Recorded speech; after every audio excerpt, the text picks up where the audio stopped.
Muy buen día. Estamos en una cápsula informativa para hablar de un tema de la mayor relevancia para los derechos en México y en especial para el derecho de los pensionados y jubilados, que es la reforma al artículo 127 constitucional que va a modificar el límite de jubilaciones y pensiones de entidades públicas. Este será un pequeño diálogo que tendremos su servidor, Carlos Pelayo Moller, y también el gran amparista y constitucionalista, presidente del Foro de Constitucionalistas de México, el doctor Román Lascano Fernández. Muy buen día, Román. Muchas gracias, mi querido doctor Carlos Pelayo. Muy interesante hablar sobre una reforma constitucional, que es el artículo 127 constitucional, y sobre todo al lado de un gran conocedor del sistema interamericano.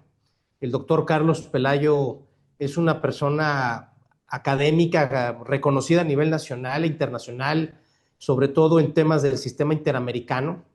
Ya lo conocerán ustedes, participó en Washington y en la Corte Interamericana y pues además de estar en diferentes instituciones. Te agradezco mucho, mi querido Carlos. Gracias a ti. En esta oportunidad vamos a discutir esta reforma que está procesándose en el Congreso de la Unión y posteriormente, siguiendo el proceso constitucional, eventualmente pasaría a la aprobación de los estados y eventualmente podría ser publicada en el Diario Oficial de la Federación. Esta reforma a iniciativa presidencial contempla que las jubilaciones o pensiones del personal de confianza a cargo de organismos descentralizados, las empresas públicas del Estado, las sociedades nacionales de crédito, las empresas de participación estatal mayoritaria y los fideicomisos públicos constitutivos de interés paraestatales, todos del gobierno federal, así como los organismos descentralizados, las empresas de participación estatal o municipal mayoritaria y las empresas públicas y los fideicomisos públicos de las entidades federativas y de los municipios no deberán exceder todas estas pensiones de todas estas personas que estén bajo alguno de estos supuestos de estas entidades estatales, no deberán exceder de la mitad de remuneración establecida para la persona titular del Ejecutivo. Y estamos hablando que en la reforma constitucional también contempla que esta reducción se va a dar incluso en las pensiones que ya forman parte de los derechos de las personas, que ya son derechos adquiridos. ¿Cuáles Fíjate que es serían? muy grave, Es muy grave y es tan grave mi querido Carlos. que vale la pena preguntar cuál sería la forma de que las personas puedan defender sus derechos si se ven afectados por esta reforma, Román. Mira, la verdad de las cosas es que es muy grave la afectación a los derechos humanos de los trabajadores y de las trabajadoras del país, sobre todo que son personas que dieron su vida a estas instituciones públicas o empresas productivas del Estado, porque como hay que entender que Pemex, CFE eran empresas productivas del Estado en la reforma constitucional anterior que fue modificada, pero que obviamente estamos hablando de personas que a través de un contrato donde empleados y patrón generaron condiciones de cómo iba a ser esta relación de trabajo. Y obviamente, dentro de esta relación de trabajo se genera efectivamente una facultad extralegal, que así se le conoce, que son las pensiones, que son derechos que se adquieren efectivamente para los trabajadores después de un determinado número de años o por la edad. Quiere decir que después de 25 años o 60 años, o algunos tienen 30 años o 60 años o 65 años de edad, dependiendo de su propia normatividad, tenían derecho a esta pensión. Quiere decir que un trabajador después de 40 años de servicio, después de 30 años de servicio o de edad de 55 años, resulta que el día de hoy hay una propuesta de reforma constitucional para efecto de reducir las pensiones hasta la mitad del salario de, en este caso, del Ejecutivo Federal, hoy de la Presidenta de la República, violando, por supuesto,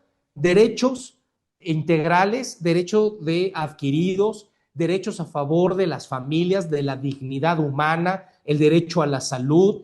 estamos hablando de un derecho que trasciende más allá del propio trabajador, porque los beneficiarios directos de estas pensiones, por supuesto que son las familias, son los hijos, son las hijas, y vamos a ponernos a pensar, los derechos adquiridos, cuando un trabajador asume que está en una empresa petrolera, eléctrica o de una entidad mayoritaria de participación estatal, que después de tantos años, de acuerdo a este contrato y del contrato colectivo que en su defecto se construye, se crean condiciones para que tú te quedes ahí.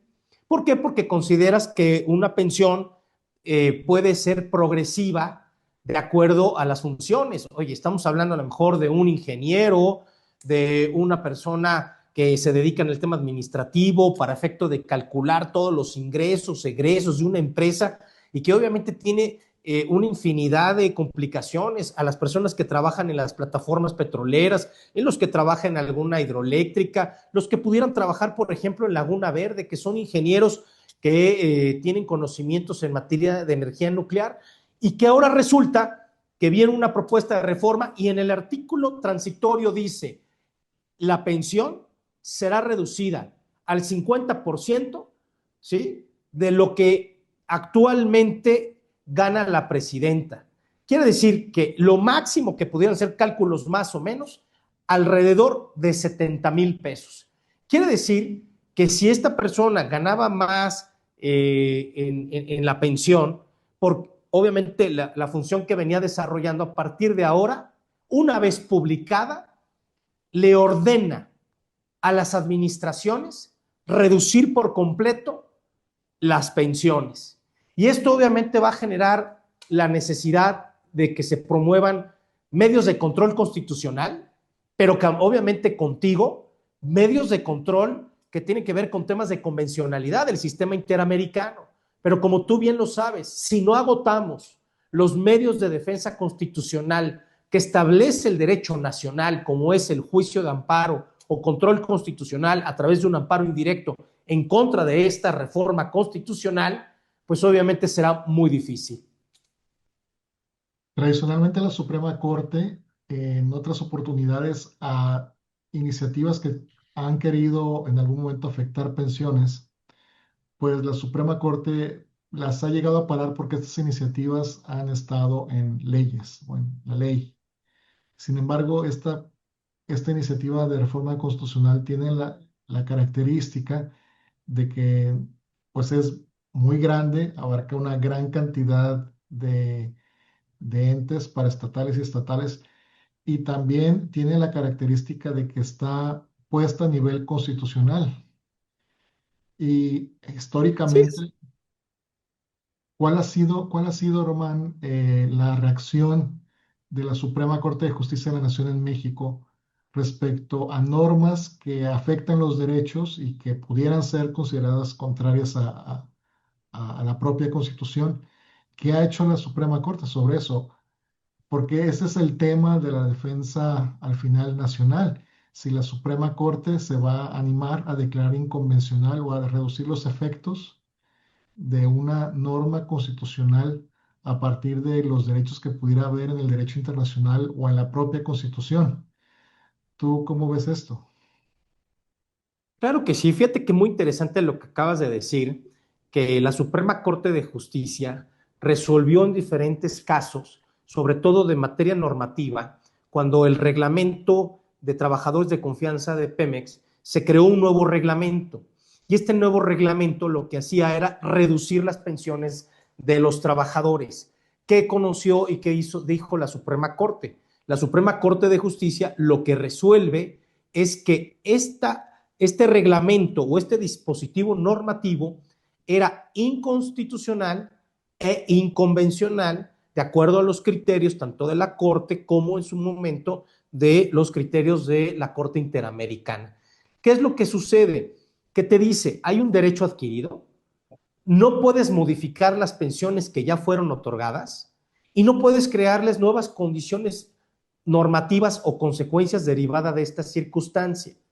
Pero aquí, efectivamente, hay unas tesis que se llama la teoría del componente normativo, donde dice que pudiera afectarse aspectos normativos dentro de la propia Constitución, pero son tesis que obviamente no tienen que ver en este caso con un derecho constitucional como está consagrado en la Constitución en su artículo primero, en relación con el artículo 14, con relación con el artículo 123 y obviamente la supremacía constitucional, como tú bien sabes, los tratados internacionales, que me encantaría que ahorita nos expliques cuál es el tema de los tratados internacionales en relación con nuestro sistema jurídico normativo. Pero únicamente decirte que efectivamente los criterios de la Suprema Corte de Justicia han sido favorables para los trabajadores y que en este caso lo que pretenden para no tomar un tema de reforma legal, quieren ponerle a la fuerza una adición al artículo 127 constitucional para decir que son trabajadores del gobierno y que prácticamente por un tema de remuneración no pueden ganar más que el 50% del presidente. Imagínate, habrá que hacer después un test de proporcionalidad si era idónea, si era eficaz y que con eso se iba a reducir o por qué. Porque obviamente, pues de la verdad de las cosas, ¿por qué no dijeron el 30 o el 20 o el 60? Es decir, es una cuestión discrecional por completo que no está debidamente fundado, mi querido Carlos. Pero ¿sabes qué me gustaría en este compartir de criterios? El tema del bloque de constitucionalidad, para que lo entiendan nuestras amigas y amigos. ¿Qué se refiere el bloque de constitucionalidad? En México, muchas gracias, Román. En México, desde 2011, tenemos un sistema integrado de fuentes del derecho, tanto de origen constitucional, como son los derechos que están en nuestra Constitución Política de los Estados Unidos Mexicanos, que no son pocos, y también tenemos integrados todos los derechos que están a nivel internacional en los tratados que México como país ha firmado y ratificado. En ese sentido, en los últimos años, y me refiero a los últimos años en materia jurídica, que podrían parecer a veces muchos, pero realmente son muy pocos.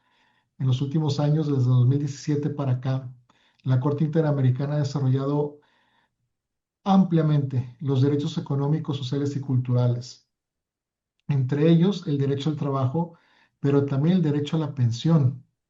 Entonces, el derecho a la pensión no es una dádiva, no es un lujo, es un derecho humano justiciable en el derecho internacional.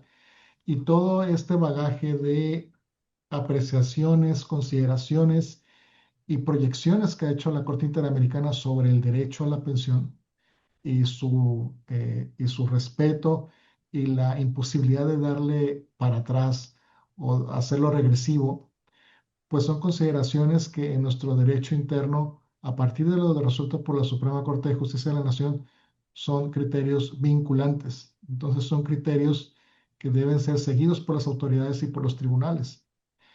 Sin embargo, como comentabas, eh, la Suprema Corte en todas sus versiones, y bueno, de hecho la más reciente Suprema Corte no ha entrado a discutir esto, pero la Suprema Corte históricamente nunca ha podido o no ha llegado al punto, a pesar de muchísimos intentos, de declarar una norma que esté en la Constitución, una disposición que esté en la Constitución, ¿no?, como inconstitucional o contraria al derecho internacional de los derechos humanos. Sin embargo, la Corte Interamericana sí nos ha dicho en un par de casos que nuestra Constitución, por ejemplo, en materia de arraigo y prisión preventiva oficiosa, resulta ser contraria al derecho internacional de los derechos humanos. Entonces, O si sea, quiere decir que la Corte Interamericana, sus resoluciones son obligatorias para el Estado mexicano y que tú, por ejemplo, que fuiste perito en el caso de la prisión preventiva oficiosa en la Corte Interamericana, resolvió que la Constitución era inconvencional. Es decir, y que le ordena al Estado mexicano modificar esa circunstancia, ¿correcto? así es, yo fui perito en el caso Sonpax Tecpile y justamente el objeto de mi peritaje en esta ocasión en la Corte Interamericana era explicarles a los jueces de la Corte que la medida de arraigo y la prisión preventiva oficiosa son contrarios al derecho internacional de los derechos humanos, a pesar de que son figuras jurídicas del derecho penal que están en la Constitución. En la Corte Interamericana, en este caso y en el caso García Rodríguez, determinó que México tenía que modificar su constitución, eliminando la figura del arraigo, que es una figura en la que te pueden detener hasta 40 o incluso 80 días sin tener un proceso penal abierto, y también que debía modificar la figura de la prisión preventiva oficiosa. Entonces, todo esto abre una posibilidad legal real y necesaria de que este tipo de asuntos, si no es posible ganarlos a nivel interno vía del juicio de amparo, se tendrían que empezar a litigar y se tendrán que litigar eventualmente en la vía interamericana, en donde Sí, sobre es, todo ahora que, pues, como tú bien sabes, hay bloques constitucionales que impiden de una u otra forma buscar un control constitucional en contra de toda la teoría democrática constitucional y liberal, donde obviamente son los tribunales constitucionales los encargados de dirimir y controvertir alguna norma, ya sea constitucional o federal o general, donde los tribunales constitucionales, de acuerdo con otros criterios en otros países, resuelven obviamente la inconstitucionalidad de las propias reformas constitucionales, porque aquí, como en otras reformas, pues quieren meterle un adicional en el tema de remuneración, al tema de no poder gastar por un tema de gasto público, de acuerdo a la ley de contabilidad de gasto público, la ley de remuneraciones, el tema de presupuesto, pero no tiene que ver con el tema de las garantías de seguridad social. Es decir, la seguridad social está protegida por el derecho laboral y del trabajo. Y derivada de esa circunstancia, pues la verdad de las cosas es que ese va a ser el tema central del amparo. ¿Procede? ¿No procede? ¿Es inconvencional hasta la propia ley de amparo? ¿Por qué no hay un recurso efectivo? Y después una interpretación conforme. Y esa interpretación conforme o ese choque que va a haber de los textos, de los artículos constitucionales, del 127 contra el 123, contra el 14 de retroactividad, contra el primero de progresividad. O sea, son temas que sin duda van a generar, pero algo que coincido contigo. Si no hay un mecanismo de control constitucional, no puedes irte posterior al sistema interamericano. ¿Es correcto? es correcto. Y bueno, aquí hay varias cuestiones a considerar. ¿Hasta qué punto el amparo va a ser un recurso judicial efectivo? ¿Cuál va a ser la reacción de los tribunales internos, de los juzgados de distrito, de los tribunales colegiados, e incluso de la Suprema Corte ante este reto? Es algo que todavía no sabemos. ¿Cómo se va a aplicar la reforma? Porque la reforma va a pasar, pero en qué términos se va a aplicar es algo que también se tiene que ver en su momento. Y a partir de todos estos hechos, se puede construir una estrategia jurídica de litigio. Otra parte importante es que los derechos, como derechos, no están aislados, y un buen litigio y un litigio estratégico en este tema tendrá que llevar aparejado el conocimiento de las circunstancias particulares de cada una de las personas afectadas. Cada persona pensionista tiene su particular estilo de vida, sus problemas particulares, que puede ser que tengan problemas de salud, pueden ser que tengan problemas de salud de un familiar. Entonces, ahí es donde también el trabajo jurídico puede dar como consecuencia el que se puedan visualizar y manifestar y poner de patente ante las autoridades nacionales e internacionales esas circunstancias que pueden afectar no solo el derecho a la pensión, que es un derecho humano, pero también el derecho a la salud, el derecho a la educación, el derecho a la familia, entre muchos otros temas. Entonces, eh, Total. Y aparte, por ejemplo, dice el transitorio, bueno, pero se exceptúa de los militares, se exceptúa del haber de retiro, se exceptúa, o sea, quiere decir que nuestro sistema normativo, cuando debería ser general, vas creando especializaciones, modificando por completo de lo que es la teoría de la norma.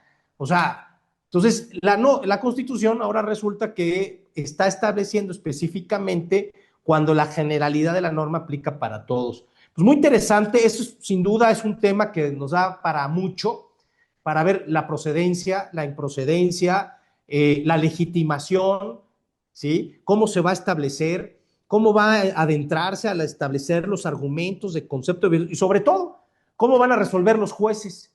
Y sobre todo, ¿cuál es la estrategia para efecto de que te admitan las demandas y que obviamente te concedan suspensiones? Pero sobre todo, aquí lo importante es que un litigio constitucional estratégico no solamente se basa hoy en día con un sistema normativo, o sea, con un argumento, con un escrito, sino que se construye con muchas rompecabezas para ir construyendo la narrativa que tanto importa hoy para los nuevos tribunales, no solamente en México, mi querido Carlos, sino para el mundo. Y vaya que este es un tema muy relevante, la discusión sobre este tema de pensiones no solamente está en México, sino que ha atravesado todo el continente. Costa Rica tiene una discusión muy importante sobre este tema y es un tópico que nos dará para una gran reflexión en el futuro. Por cuestiones de tiempo, tal vez sea conveniente detener aquí esta plática, pero esto que sirva como una aproximación preliminar a este tema de la reforma del artículo 127 de la Constitución Política de los Estados Unidos Mexicanos. Muchísimas gracias, Román. Seguimos en contacto. Muchas gracias, mi querido doctor. Muchas gracias. Feliz día.